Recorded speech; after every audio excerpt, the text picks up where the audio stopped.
This is William Ramsey. Welcome to William Ramsey Investigates. On tonight's show, we have a very special guest. His name is Awan, and he is the proprietor of an excellent blog titled The Burning Blogger of Bedlam: The Cultural, the Political, the Weird, and Things That Go Bump in the Night. I came across the blog after doing a search on Libya, and I noticed that Mr. Awan had written a free book, The Libya Conspiracy, a definitive guide to the lies of the Libya intervention and the crime of the century. So I did read through that and found it fascinating and invited Mr. Awan to be on the show. So we're very honored to have him as a guest on William Ramsey Investigates. So the blog again is The Burning Blogger of Bedlam, and look for the book, The Libya Conspiracy. I do think it's an important book because he details many of the aspects of the destruction of Libya and how external forces work together using a wide variety of different tools to subvert the government of Muammar Gaddafi and destroy the country. And it's still pretty much destroyed to this day. So please enjoy the show. So tonight on the show, Mr. Awan is going to talk about his book, and we're going to talk about current events as well. So we're just going to kind of first get into the basics of what happened in Libya in 2011. And I really thought his book was very thorough. So I'm really glad to have you on the show, Mr. Awan. I'm glad to be here. Thank you. Awesome. So if you can, tell us a little bit about yourself and how you got interested in Libya. Yeah, well, basically, these days I describe myself as an independent blogger, I guess, independent researcher. I have some minor background in journalism, but being published in some very minor publications and stuff like that. But quite a while ago, I guess I made the decision to just give up on all of that and to just go for an independent blogging platform instead, because there'd be less restrictions and I could talk more honestly and more openly about whatever I wanted, come at it from any angle. And with Libya, basically, I remember watching what was happening in Libya primarily via mainstream news, and the whole situation just seemed wrong to me from the start. The information seemed suspect, the motivation seemed suspect. And I ignored it for a long time. I didn't write anything about it until I started seeing the stories coming out of Libya maybe a year or so after Gaddafi was killed, about how badly the country was doing. I mean, CNN were calling it a failed state. We had a refugee crisis was just starting at that point.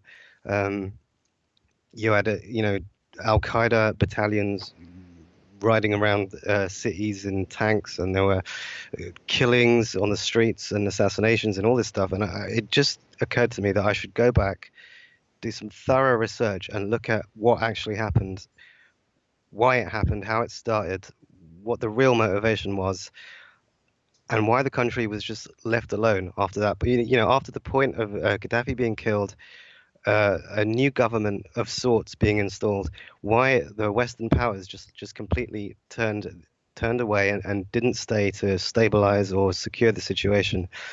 So that's really where it came from. I spent maybe about a year looking into the situation, researching every angle I could, going to any source I could to build up a really solid, strong picture, a really solid case. And then I just started putting the book together. And I decided pretty quickly that I wasn't going to try and sell the book or go through Amazon or anything like that. I would just put it up on the blog and people could download it for free and do what they wanted with it. Well, that's great. I mean, it's a great book, but tell us a little bit about Libya before Gaddafi and when Gaddafi came into power. Well, so Libya didn't have much of a history before Gaddafi in terms of, it's a very tribal society. It seems to have been a very simple society. They were occupied by the Italians during World War II. They were treated very badly by the Italians during World War II. There was up to around 1 million Libyans died in concentration camps. And so the Libyan, I guess the Libyan psyche has this kind of natural defensiveness against against foreign powers, and which began, I guess, with the Italians, but then it went on to the French and the Americans and the British after World War II, because they essentially wanted Libya as a colony, or as a client state, if you will. So that they installed this King Idris was basically seen as a British Western vassal in Libya, who was allowing basically Western powers to have military bases in the country and to siphon off natural resources and all the usual kind of stuff. Right. And so in 1969, you had Gaddafi come along with a group of military officers to stage this coup to overthrow the king and to take over control of Libya.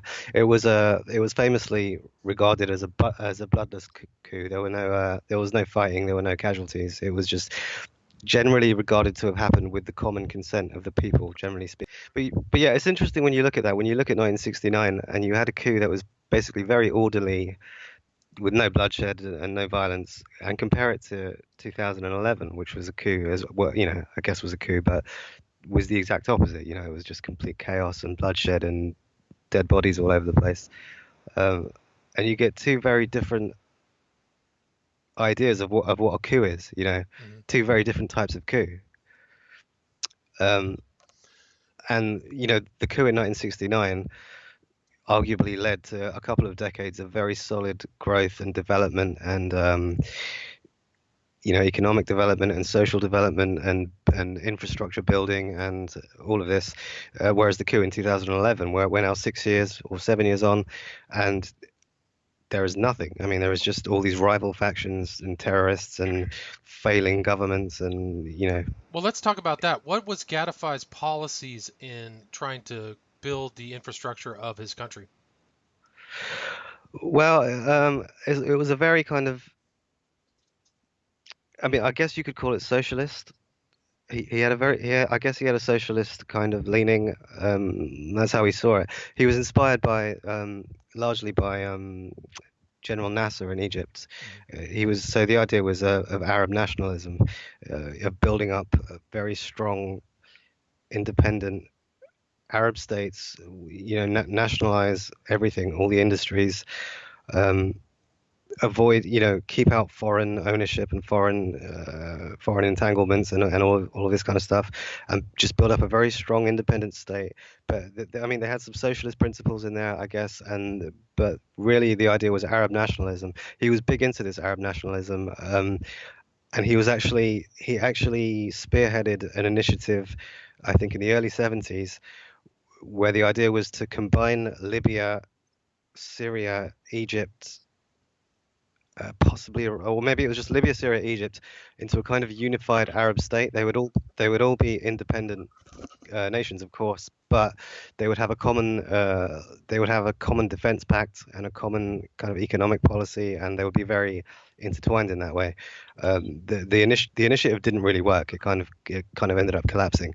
But To what extent was Muammar Gaddafi influenced by Islam? um, to an extent, I mean. He was, he was a Muslim and a practicing Muslim. He was to an extent, but he wasn't.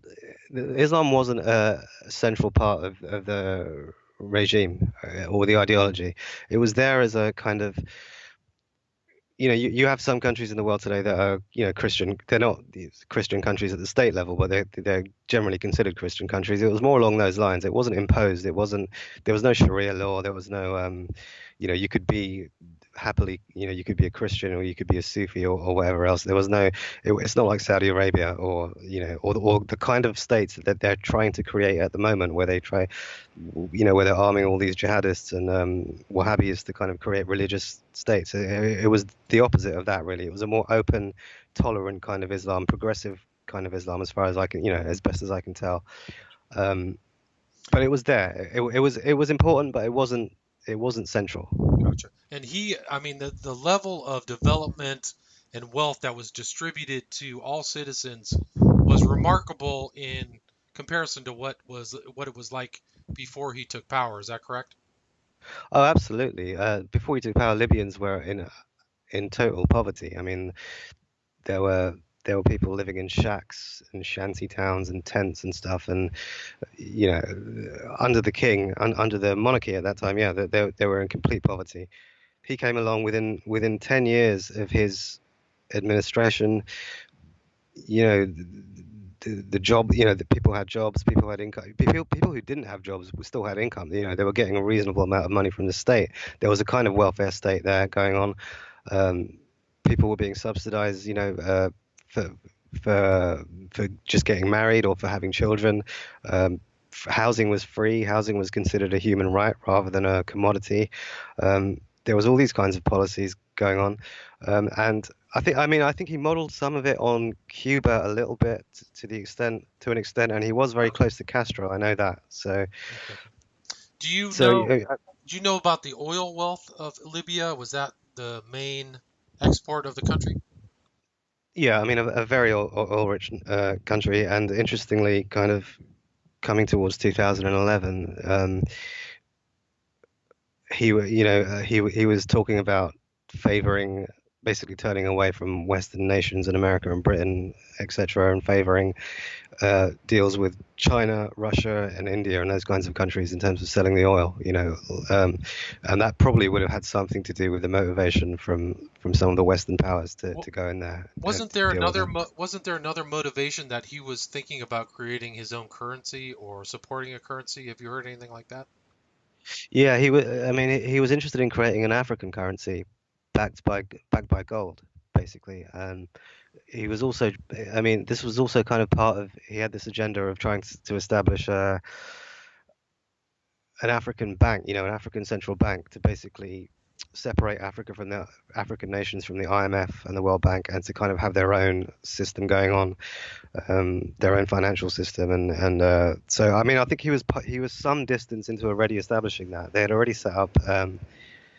I don't have the information to hand on, but they'd set up a central bank, I think, in Cameroon or somewhere like that, and obviously there was a headquarters in Libya, and so he was part way down that route. And what's astonishing is how little that was actually reported in mainstream media at the time, leading up to kind of 2011, because it must have been going on for some time before that.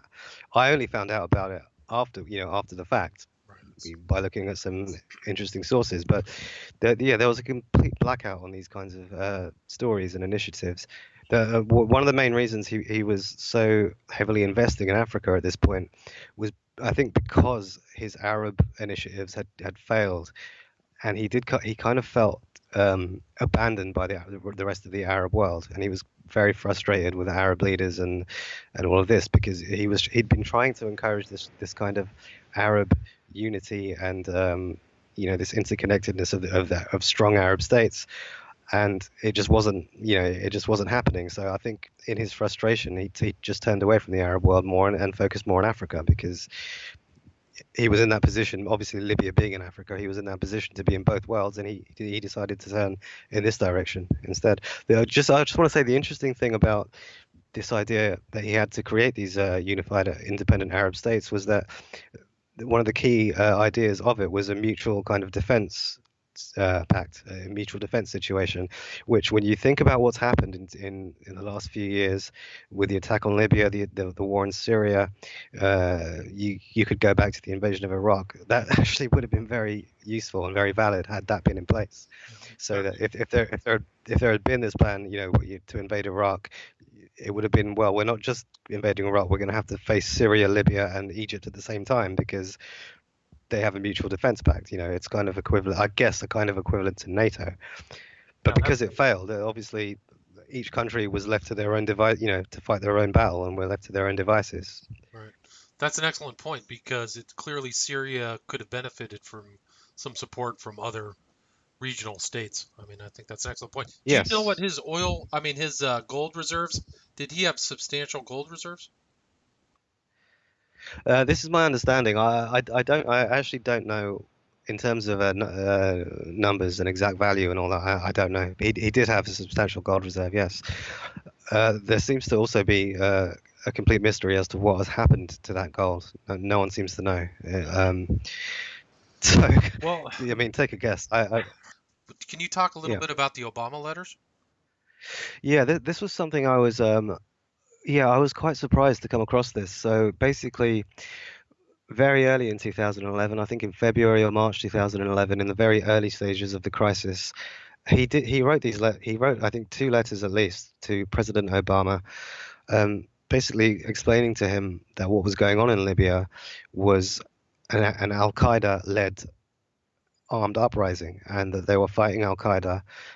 And he was basically just trying to explain this almost like in a man to man kind of way, just like I think he almost thought that Obama was perhaps misreading the situation or had been misled, which is kind of, I still think to some extent Obama had been misled by his State Department under Hillary Clinton and by the French, into a misreading of the situation.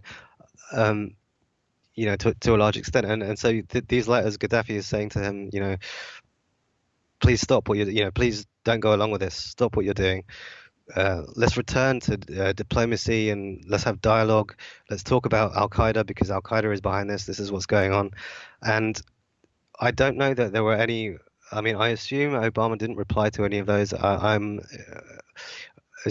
actually surprised that those letters actually made it into mainstream media because that was my source. I think one of them I got from a French newspaper and the other possibly from an American newspaper, though I can't remember. I can't remember which one. But It kind yeah, of, it's very. it reminds me of Saddam Hussein kind of begging the Americans, like, we'll do what you want, whatever, how can we stop this? And the Americans really didn't listen. So I kind of saw that parallel. But yeah, I wouldn't be surprised at all if Obama was misled by Hillary Clinton and her State Department. But what was the actual beginning start of his overthrow? How did that begin? I mean, we could look at that a number of ways. We could talk about just 2011, or we could talk about a broader context going, because I mean, the reality is that they were wanting to overthrow him for a very long time. I mean, you're going back 20, 30 years, to even before Lockerbie and any of that, or when Reagan bombed Tripoli Right. back in the 80s and all of that, and some, Lockerbie being a false flag potentially, and there was the Berlin disco bombing, which was also pretty much revealed to have been a false flag operation too. All these things blamed on Libya to provide kind of justification for sanctions and for basically just vilification and outright demonization. Right. When it came to 2011, see, I mean, the thing when it came to by 2011, by that point, for at least 6 or 7 years, there had been a very much a cooling off and almost like or what seemed to have been a reconciliation. Um, Gaddafi was cooperating with the US in terms of intelligence and even rendition, I believe, in terms of fighting Al Qaeda and fighting Islamist jihadists and all of this kind of stuff. And Libya was beginning to open up a bit more, and some foreign businesses were returning. So I was very surprised in 2011 that our governments took the line that they did, because we were essentially, I mean, okay, I wouldn't say we were allies, but we were certainly on better terms at that point. Um, and so, my original thought was that, okay, there's this Arab Spring going on, there's this uprising going on. They're saying Gaddafi is attacking civilians and all this kind of stuff. So maybe they're misreading the situation and they've gone in on that basis. But then the more you look into it, you just come to the conclusion that no, they weren't misreading anything. This was all kind of planned out, because you get into stuff like I mean, you've read the book, haven't you? Yes. Yeah. So so the stuff about the social media accounts. Do you remember this? And They, how you had arms of the U.S. military basically setting up these scores of fake social media accounts on Twitter and what have you, and and the software being in place to create this impression of all these accounts being from inside, Libya or inside Syria, and seeming very legitimate, right. on the surface. But that was the Arab Spring started in early 2011, right? So Tunisia was supposedly overthrown. a popular uprising. So that was the state that Libya was in prior to the overthrow in late 2011, right? Yes. Yeah. So, so tell me how this whole overthrow of Codify progressed. Well, I mean, it's interesting because I mean, the start point, I guess you would say, would be the protests or the so-called protests that were going on against Gaddafi. It turns out there's actually very little evidence to prove that these protests were actually going on, at least not on the scale that we were told. Um, and what really seemed to have been going on is that you had these groups of gangs of kind of criminals and jihadists and Al Qaeda people in there launching an armed rebellion, but which was being sold or spun in the West as kind of a peaceful pro-democratic uprising. I mean, I wrote in the book that there was no proof that there were any actual genuine civilian protests. I've since been corrected on that by someone who was there in Libya and who spoke to me a few months ago and said that there were some genuine, actual peaceful protests by people who were not actually trying to overthrow the regime, but were calling for calling for change in general and calling for more freedoms and things like that.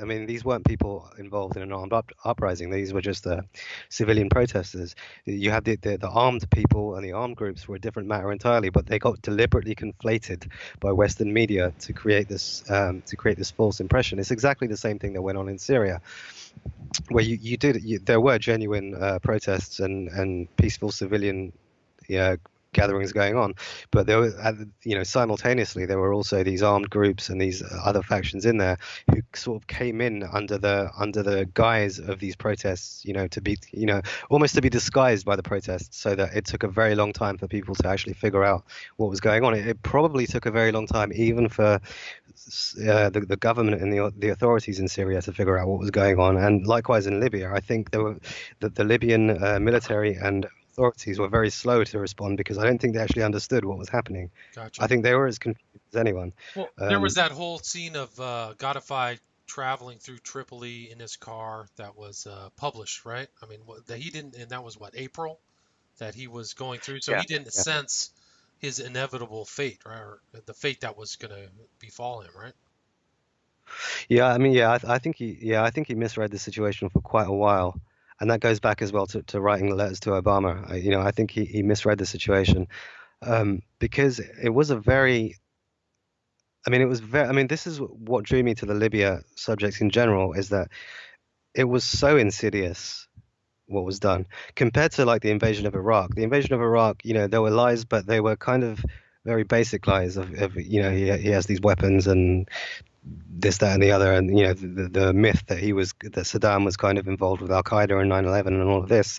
Whereas in Libya, it would just to go to the extent of creating these vast fake social media accounts, have all of that set up, and then filming like fake. See, I mean, so one of the other things is it's since emerged from what I've been told from a few sources is that they had somewhere set up in Qatar, okay, where they filmed stuff, and they basically had like a recreation of Tripoli in Qatar, so that they could film things and make it look like Tripoli in Libya, but it was really being filmed in Qatar, and they would have these fake scenes going on, and they would stage these kind of scenes that were supposed to depict kind of the Libyan government forces attacking civilian areas and all this kind of stuff.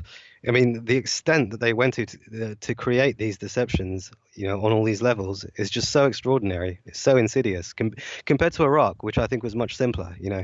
And maybe they felt they needed to do that because Iraq had already been exposed. They couldn't go down a similar route. They had to come up with a completely different way of operating, much more complicated and much more insidious. I mean, the social media aspect was shocking to me when I discovered it, because it had been suggested to me that these social media accounts were fake.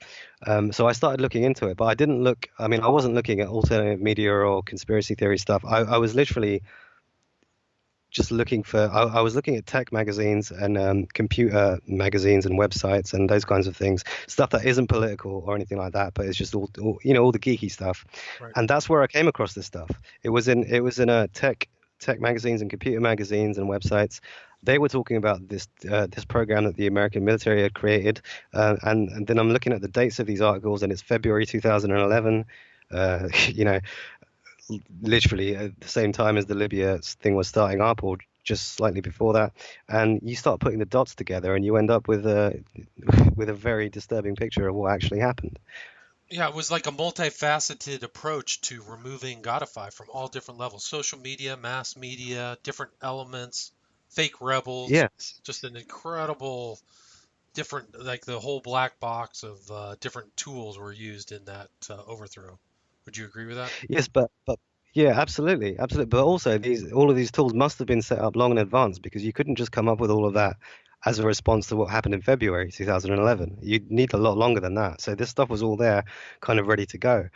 Got I mean, you. I'm still not sure. I'm still not sure if the Arab Spring was artificially created or if it was a genuine thing, because it may have been a genuine thing, certainly in Tunisia where it started, and in Egypt. But then when you get to the point where all of these parts of the conspiracy were already in place and ready to go, you then have to wonder, well, did they know this was going to happen? Did they help it along? Did Was it a they? program, right? Wasn't there a program that was scripted that like 6 or 7 of the Arab countries would be overthrown? It was Syria, Iraq, all those, Libya, Egypt. Yeah, this is going back to immediately after 9/11, and there was the retired General Wesley Clark, I think, who who had been in the Pentagon at that time and who was privy to Rumsfeld having this basically this hit list of countries that 9/11 would allow them to kind of go after. And you know, obviously Iraq was on there, and you're right, yeah, Libya and Syria, Iran, I think, and I can't remember what the others were. There was about 7 countries. Okay, that's the end of the first half of the show. We are here with the burning blogger of Bedlam, Mr. S. Awan, and talking about his book, The Libya Conspiracy, a definitive guide to the lies of the Libya intervention and the crime of the century, which can be found for free at the burning blogger of Bedlam. Okay, so we're back with S. Awan talking about his book, The Libya Conspiracy, and we've just kind of been talking about how Libya was overthrown and how it might have been part of a larger agenda, and that Muammar Gaddafi really didn't see his fate. Right. Well, the impression I come to from all the research, it really, I think it comes back significantly to the CIA, and then from there it also involves the French and the British, um, you know, possibly the Saudis. There's always been this implication that the Saudis and the Qataris were involved, which I'm inclined to believe was the case. They had a very negative relationship with Muammar Gaddafi. The Saudis did anyway. Um, yeah, but the CIA, I mean, this plan to get rid of Gaddafi was there for a very long time. I mean, going back to the at the very least early 1980s under Reagan. So it was always there in the background. And my reading of what happened was that in 2011, as soon as these protests started up, and they were very small protests, they weren't very big. They saw their chance and they said, "All right, let's go for it. This is our moment." Even though at that point in time, um, at the official level, America had a very good relationship with Gaddafi. At that point, they nevertheless decided this is the time. Let's go. So when it comes to stuff like this, I'm inclined I'm inclined to focus less on public figures and politicians like Obama and Hillary. Although, you know, I'm not saying that they're blameless, because they absolutely, you know, Hillary especially takes a lot of blame for this. But these agendas pre-exist kind of whoever happens to be in office at any given time. So, you know, if you have the deep state or the CIA or any of these agencies who have an agenda, that agenda lasts for a very long, you know, it doesn't matter who's in office, that whoever's in office, and I probably include Trump on this now as well, whoever's in office will end up going along with that agenda because it's bigger than them. It predates them. And so you have something like Libya where they've been planning since the 80s to get rid of Gaddafi. How many administrations have come and gone in that time? Maybe 2 or 3, and yeah, 3 or 4. There you go. And then you get to Obama, and you know, I imagine the conversation is something like, okay, This sure. is an opportune moment. We've got the French on board. We've got the Yeah, Saudis on board. The yeah, Qataris are going to support. We've got some special forces available. Let's do it, right? Something like that happens. And he yeah, had to have absolutely. signed off on it, Obama and Hillary. Yeah, but I mean, from reading from what I've seen, it seems to me that Obama was less involved than Hillary, and I imagine that Hillary kind of just took charge of that. Being in charge of the State Department, just took charge of that, and Obama was like, well, okay, this is what we're doing. Um, just to go back on something you said earlier, you said about Gaddafi having not seen this coming and all of that. The interesting thing is, Gaddafi did see it coming for a very long time. He had been extremely paranoid about being overthrown from the outside. He was paranoid about the Saudis. He was paranoid about the Americans. There had been previous assassination attempts. All of this stuff had gone on. Um, so a lot of this that gets said about Libya being a very oppressive state and a harsh regime and all that. A lot of this was to do with that paranoia about being overthrown from the outside. He almost felt like that they had to be on their guard constantly because of the threat. Um, and so I'm not excusing kind of dictatorship. That's not what I'm saying. But there was some justification in being very paranoid, very very defensive about threats from the outside. But what happened was, after kind of 2003, 2004, when Gaddafi started to open up more to the West, and there was a kind of reconciliation, and he got rid of his WMDs and all this kind of stuff. I think that's when he let his guard down. I think that's when he thought, okay, we're kind of friends now. Not friends exactly, but we're kind of on good terms now. We can loosen things up now. We can. I mean, he was even letting people out of jail right up towards 2011. There were all these people who'd been in jail for a long time. There'd been rebels, there'd been jihadists, people kind of under the sway of extremism and all of that. He'd had them in jail for quite a while because he considered them to be a threat.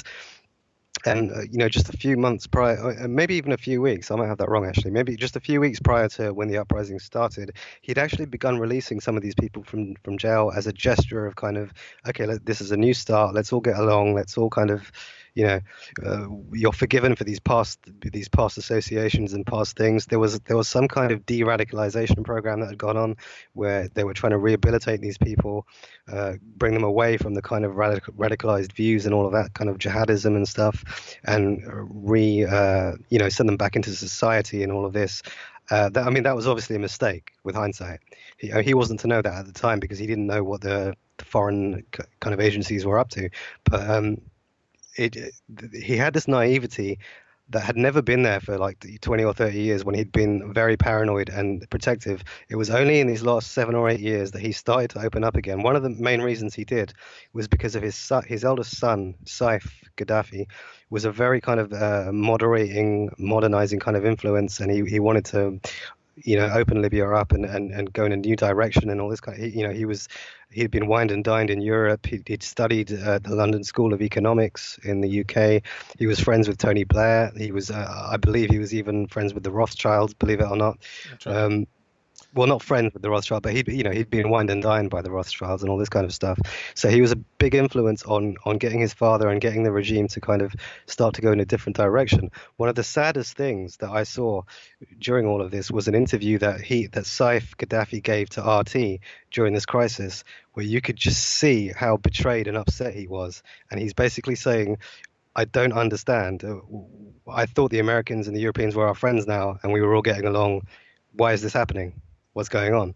He then, of course, goes on to the issue of we're never going to trust them again. We're never going to, that's it. We're done. He didn't make it, did he?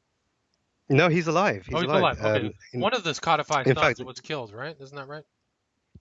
one of Gaddafi's sons was killed, but the eldest, the one that I'm talking about, Saif, is still alive. In fact, he had been in jail since 2011. He'd been held by one of the militias, and in 2015 he'd been sentenced to death to be executed, but it never happened. And just around 6 months ago, last year, he was quietly released from detention against the wishes of the Libyan government and with the current Libyan government and all these different factions. The faction that were holding him released him.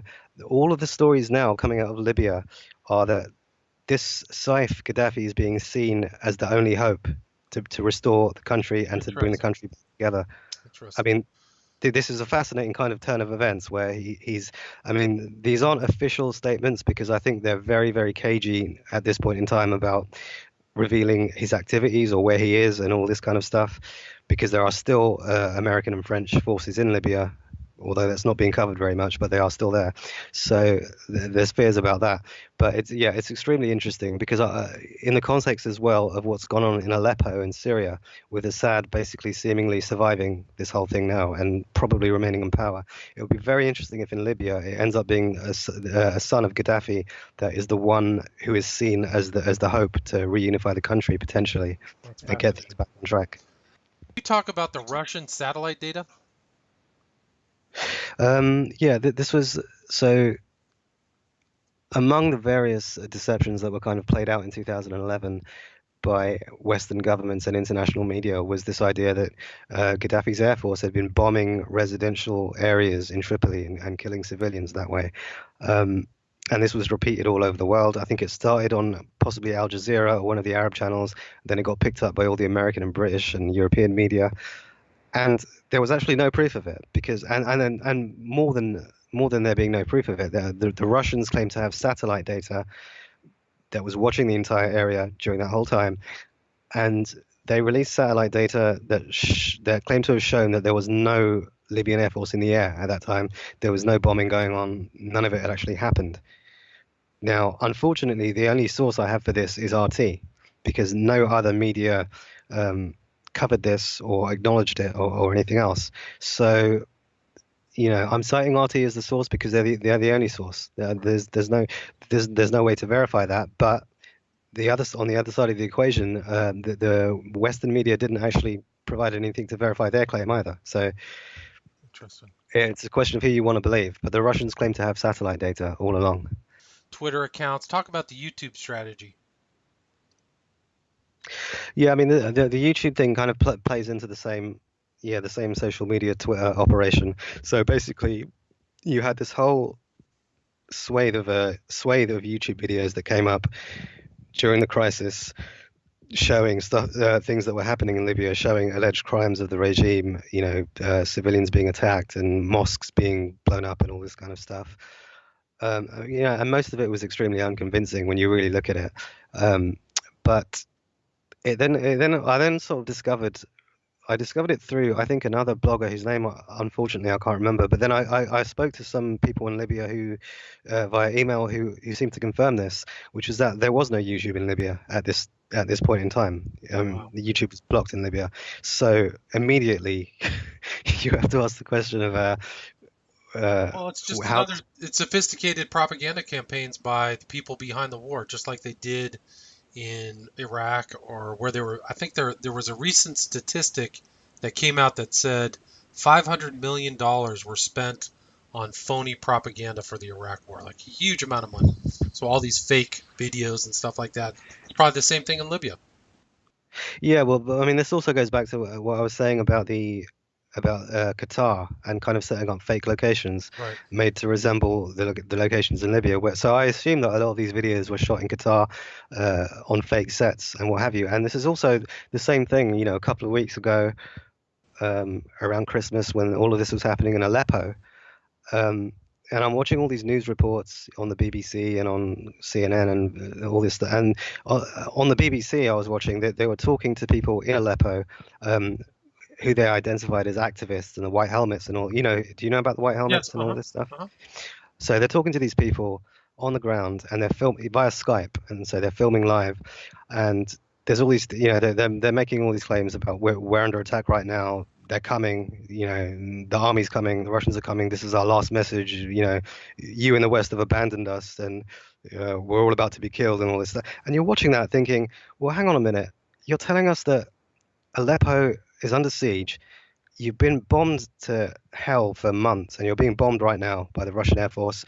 There's the Syrian army on the ground attacking you, blowing up buildings, all of this stuff. Okay, you apparently have been cut off from food and supply and electricity and all of this stuff. How do you have internet? How are you sending a perfect Skype call with in perfect quality, live at the scene with no electricity. How is that happening? What's going on?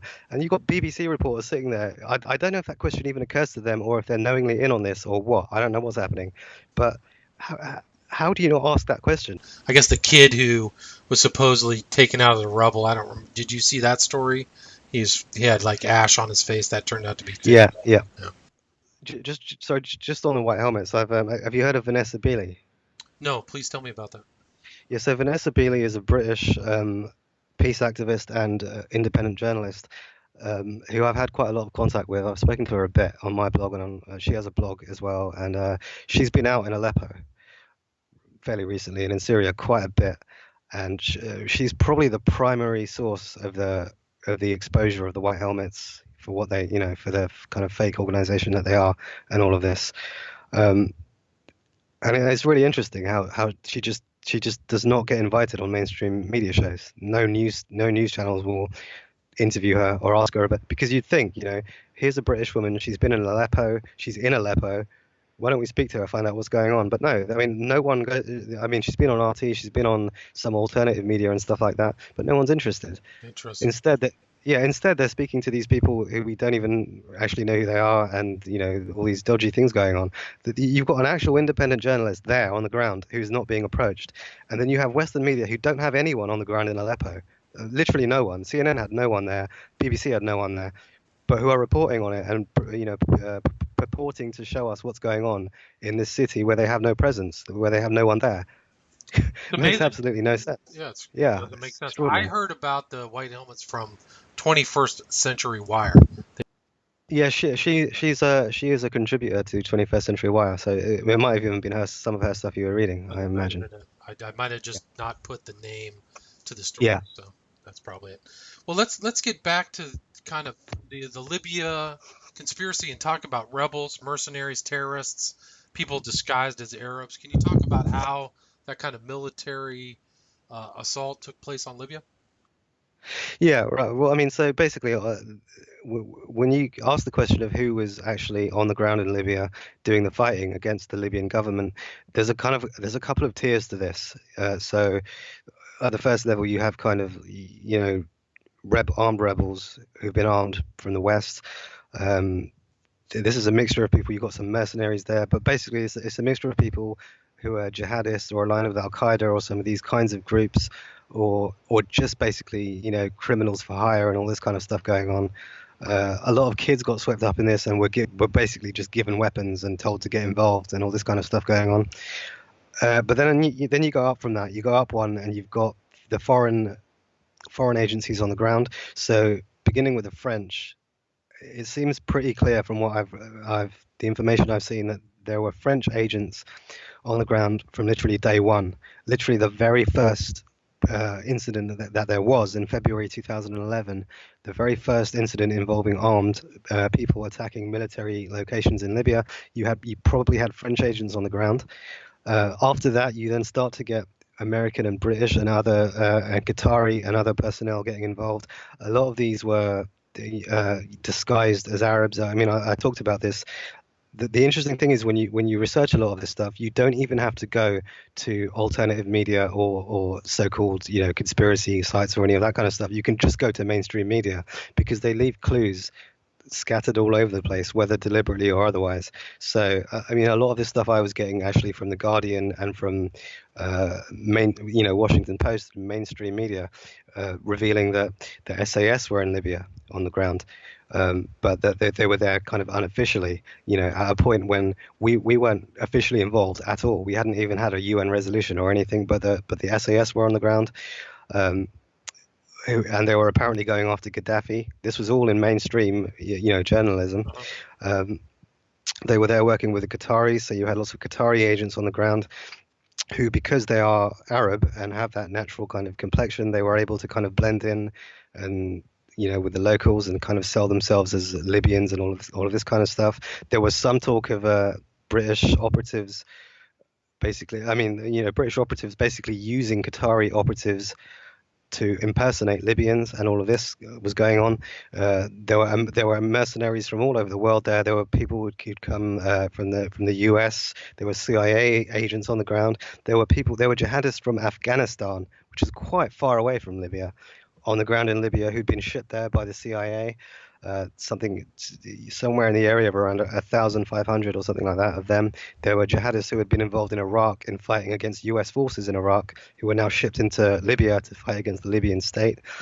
So there's this whole mishmash of just Whole group just of the worst of the worst. irregular forces, special forces from all Yeah, different yeah. governments. What do you think the total amount of irregular troops on the ground was? Well, in terms of from Western states, probably not that many. Because it wouldn't take that many, because you don't need to be there. You have all these proxy armies there already. You have all these rebel groups and what have you. So probably not that many, but there would have been instructors, and there would have probably been handfuls of people scattered around Libya, kind of overseeing things, and um, setting up because a lot of these people doing the fighting on the ground, the local people, didn't really even have any experience of using weapons and all this stuff. A lot of these were just amateurs who went along with the riot for whatever reason. I mean, whether they were bribed or whether, there's a lot of evidence to suggest that there were drugs involved as well. So what is Captagon on that subject? What's Captagon? yeah, so I didn't know a lot about Captagon until I started looking into it, and it's an amphetamine. It's a drug that has been quite popular in some of the Arab countries, and so the information suggests that a lot of these pills have been discovered in Syria, among rebels in Syria doing the fighting. Yeah, I've heard that. And so this kind of got me, because you go back to 2011. I remember there was a speech that Gaddafi made about claiming that these rebels were on drugs, and and I never took that seriously at the time because it just sounded like a weird kind of thing to suggest. And I know most of the media mocked it. But then you start looking at the situation in Syria, which is very closely married to the situation in Libya. They're basically one situation, is how I've always seen it. Sure. And all of these drugs were being discovered among Syrian rebels and jihadists and all of this. A lot of them were discovered in kind of altered states of consciousness. Some of these really extraordinary acts of barbarity that were going on. So you had... you must have heard about the guy who ripped the heart out of a Syrian soldier and ate it, or, Yep. things like that. Do you think he was on Captagon? Yeah. Yeah, you start to think, would anyone in an ordinary state of consciousness even go anywhere near doing something like that? I mean, I don't care how angry you are or how much you hate the government. Or really, you're going to rip someone's internal organs out and eat it on camera, knowing that you're being filmed? I mean... It's not unheard of. I mean, Hitler gave his troops methamphetamines. A lot of guys on flight missions, long-term aerial missions, are on amphetamines. So they call them pep pills, which is a nice term. Yeah. But yeah, it's not unheard of. Yeah. Yeah, absolutely. Yeah, no, I've written about that as well. Yeah, because books have been written on Hitler and the SS and the involvement of amphetamines there as well. So yeah, it's not necessarily a new thing, Right. but it's just another level to what we were saying before about how insidious all of this is, and just how many levels of this conspiracy there are and how much was thrown into it. It's just different tiers. The strange tiers of the media, the military, the kind of drugs on the ground. There was racism going on in the whole fight too, right? Wasn't there kind of a lot of anger towards Africans and things like that? Do you want to talk about that? Yeah, there was yeah. So what you had in Libya, there had been a lot of migration, a lot of I guess migrant workers from other African countries, from kind of sub-Saharan Africa. These are all people from very, very poor countries. So, a lot of them would come up to Libya because Libya was doing so well. Libya was so prosperous for an African nation. And Gaddafi, I think, kind of encouraged a lot of this because he wanted they wanted the workers for construction projects and for all of this stuff. So I think there was certainly over 1 million Black African migrant workers in Libya at that time. And I guess there was a lot of underlying racism towards them from within some parts of the community, not all of the community, but within. So, as there is in any society, I mean, America being no exception, and Britain being no exception, there's a lot of resentment towards migrants that goes on all the time. So I guess Libya was the same thing, but what happened was when the uprising started and when when the government basically started getting pushed out of certain areas, towns and cities, what happens is order is lost, and then suddenly there are no rules. So the people you hate for racial reasons or for or you resent them because they're taking your job, any of these things, Right. suddenly you can just do what you want because there's no authority there anymore. It's anarchy. So you want to start lynching these people, accusing them of this, that, and the other, and this is pretty much what started to happen very quickly. You had a lot of these black African migrants were accused of being regime supporters and being in league with the regime, and they would be just strung up in the street, hung from bridges, summarily executed, and all of this stuff was going on. Again, for the most part, the major Western media didn't report on this, didn't really say anything about it.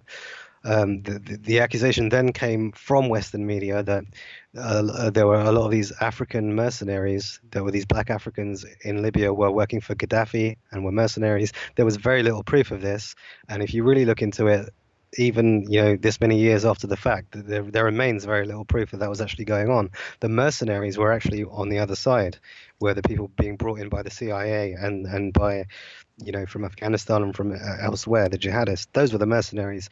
On the Gaddafi side, there really is very little evidence to suggest that there were any of these African mercenaries at all, but it became a very useful excuse to justify why these killings were going on of black Africans, because they were working for Right. the regime apparently. Well, there was a substantial body count, wasn't there? There were huge pits dug to bury the bodies. Isn't that correct? Yeah, I mean, this has all been. I mean, some of this stuff I can't really say for certain whether it's true or not because I don't know. But there were certainly very strong accusations. Yeah, absolutely.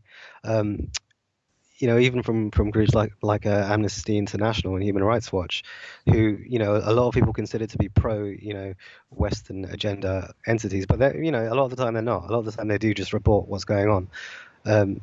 Yeah, even from them. And the interesting thing is you could really argue that Western media was kind of complicit in those killings in as much as they propagandized against these Africans by calling them mercenaries or by placing that suggestion out there so that you could almost like insulate those crimes and those murders because, well, maybe they're just killing the mercenaries. But once you establish that there were no mercenaries on that side, that these are just migrant workers, then you have to ask, well, what was the media doing? Why did the media put this claim out there and then step away from it and say, oh, well, we may have been mistaken, but all these people have just been killed, There's another, I mean, interestingly, I suppose there's another area, there's another dimension to all of this, which is that if you look at the migrant crisis that we have now and the refugee crisis in Europe, probably 50% or more of it, which is coming via Libya, via the Mediterranean. Libya used to be for like a huge amount of these people, Libya used to actually be the end destination, the end point. So they would be migrating up from some poorer sub-Saharan African countries to Libya to get work in Libya, and to be construction workers or whatever whatever they were doing, and that was it. They weren't coming. They were. I mean, some would try and get to Europe, but certainly not in huge numbers, because Libya was the end point. So you're not you get to Libya, that's it. You're not then crossing the sea to Europe or to Italy or wherever. Now, of course, that's all different. Now they can't stay in Libya because there's nothing in Libya. So now it's extended to the European coast and then into Europe. That's our fault. We did that. I mean, we basically did that. This is kind of why some of the kind of extreme right-wing kind of nationalism that we get at the moment with this demonization of refugees and stuff annoys me so much because this isn't happening in a vacuum. This is going back to our own our own governments did this. I mean, well, we're coming to the end, so let's talk about Gaddafi's last stand in the city of Sirte and how he was murdered. The way, I mean, everyone's seen this footage, presumably, from the time of him being murdered in Sirte. He's surrounded by the mob and they basically put him to death.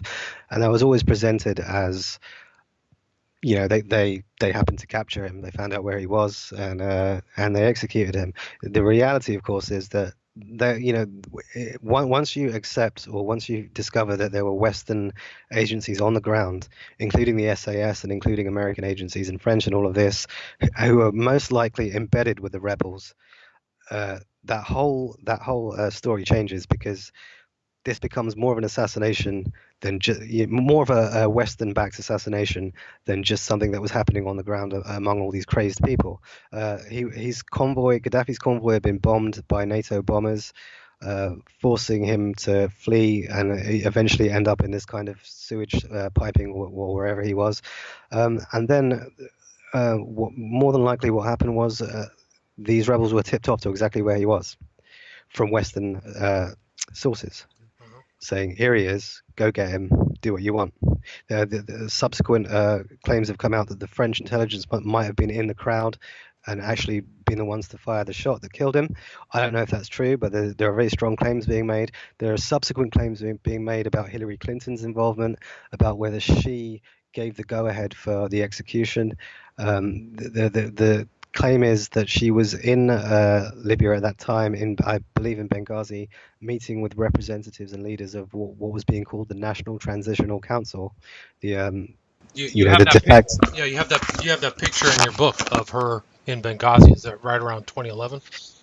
so she's meeting with de facto kind of new leaders of Libya, and there is a claim from a couple of sources, and I can't verify. I don't know if this is true or not, but there is a claim that they had already come to a deal with Gaddafi at this point about him leaving the country, and that when he was traveling in his convoy, he was actually leaving. I mean, that was part of the whole plan, Right. but that she uh, gave the order for the NATO bombers to attack the convoy and for the rebels to.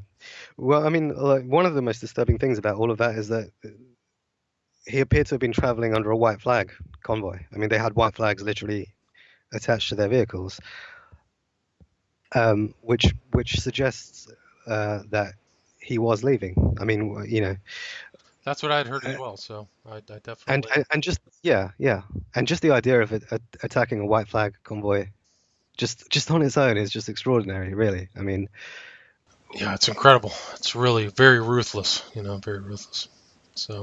So what's happened in Libya since the death of Gaddafi in 2011? How has the country reacted to his demise and the regime's demise? well, Libya now basically is a failed state. It's pretty much in complete chaos. Um, so the National Transitional Council, which was the authority that was put in place to replace Gaddafi, lasted for maybe about a year, maybe a year and a half. That's long gone.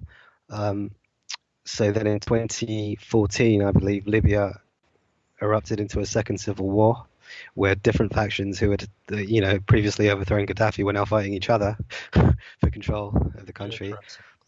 Who That's who kind won? of Who won? Well, it's kind of unresolved. Like, it's difficult. Some people, some regard it as still going on. Others say it's just kind of difficult to even describe what the situation is, because there are so many different factions now in different parts of the country. There are three government. I say governments in inverted commas. I mean, there are three entities that claim to be the government in Libya in different parts of the country. None of them are really able to govern effectively. There's a UN-backed government, which has been rejected by pretty much everyone in Libya at this point, and is therefore completely ineffective. And there's no solution in sight. I mean, because different parts of the country are under control of different factions, including extremist factions, and you have ISIS there. ISIS took over Sirte completely. Then the Americans, I think, have gone in recently in recent months to drive ISIS out, which supposedly has been happening, but that still doesn't solve the situation. I mean, it's just complete chaos. Well, I think maybe that is the resolution that the Western powers want, is to totally balkanize some of these states and put them into tiny little principalities that fight among each other. So, unfortunately, I think that was part of that seven nation agenda, was to, destroy the bigger nation states and make them fight amongst each other, devolve their power. Yeah, I think you're almost certainly correct. And I suppose it's scary to consider really that's not really over yet, because the 7 nations on that list haven't all been dealt with yet in True. that way. So Well said. I think probably Iran is the next big issue. Yeah, I I think would you're right. imagine. I think you're right. So in kind of bringing this full circle, bringing it to an end, do you want to talk about how the events in Libya are can be projected to the modern age, to Syria, or what you predict for the future of that region? Well, in terms of predicting the future of that region, I won't even attempt it, because I mean, it's who can know? There's just so much going on. It's complete chaos. Right. There's no way of predicting what's going to happen. In terms of Syria, I mean, the Libya and Syria things were basically the same event, in my view. The same event, using the same tactics, involving the same players, the same international orchestrators, and the pretty much identical situations on the ground. It's just that the Syria thing got played out for a lot longer. Partly because Syria is a much bigger country, and partly because the Russians were involved in Syria. So, you know, Assad kind of had support from the outside, from Russia and Iran, whereas Gaddafi was kind of on his own and didn't really have anyone backing him. With Syria, um, I mean, the war in Syria isn't over. I expect it to be over within maybe, I mean, maybe within a year. Like, I really don't see it going on for longer than a year in terms of having any lingering question about who is going to be the government in Syria or anything like that. I think it will be Assad, and he will stay. And that's probably for the best. In Libya, the situation is much more difficult to talk about, because you have, like as I was saying, there is still the ghost of Gaddafi in Libya. His children are still supposedly, according to a lot of sources, which again is difficult to verify, but are still trying to organize a resistance against all of these foreign-backed terrorist entities and what have you. And so it will be interesting to see where that goes, whether they will try to do this very covertly, or whether they will come out into the open and kind of declare themselves. There was a statement put out maybe 2 weeks ago, very early in the year, but which was basically called I forgot what it was. I think it was called the Founding Declaration for the Liberation of Libya, or something like that. And it's on my blog if anyone wants to see it. And it Can was you basically this. can you restate your blog again? Oh, it's the Burning Blogger of Bedlam at WordPress.com. It's an excellent blog, so go check out all of his posts. And anything else that we missed that you would like to talk about? A lot of it is basically in the book, and the book is a free download. So if you go along to the blog and look for that, most of it is there. Oh, well, I mean, I write about lots of different stuff. So I've been doing a lot on Trump recently in the election. Bits and pieces on Brexit and all of that. Um, I'm quite interested to ask you, because of where you are, Mhm. what you make of this election that's just happened in America and the situation right now. I thought Hillary was going to win.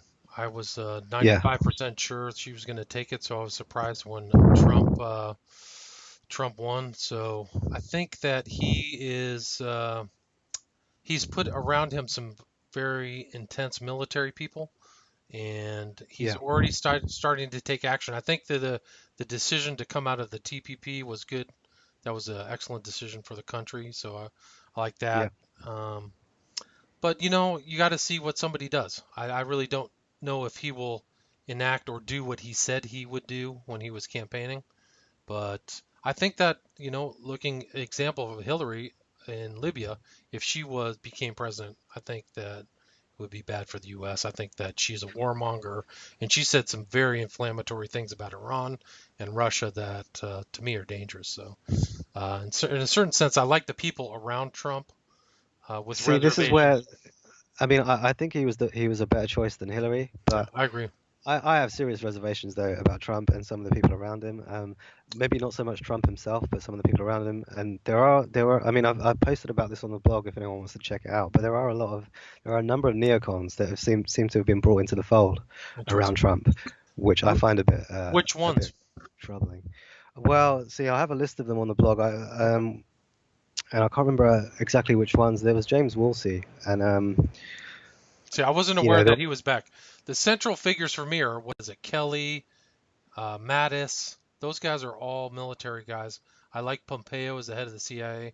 I think it was mm, very wise of Trump and Pence to go to the CIA and talk to them the first day. I think that was an intelligent move by either them or their advisors, because they have a lot of skills in doing different things. So for me, that was Yeah. wise. But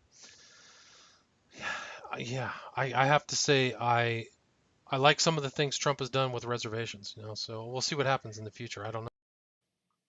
Ladies and gentlemen, that was S. Awan, whose blog is the Burning Blogger of Bedlam, where you can find the book, The Libya Conspiracy.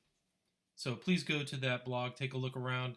He has a wide variety of other different posts about a variety of subjects, and they're definitely worth reading, particularly the book, The Libya Conspiracy. Thank you. Have a good night.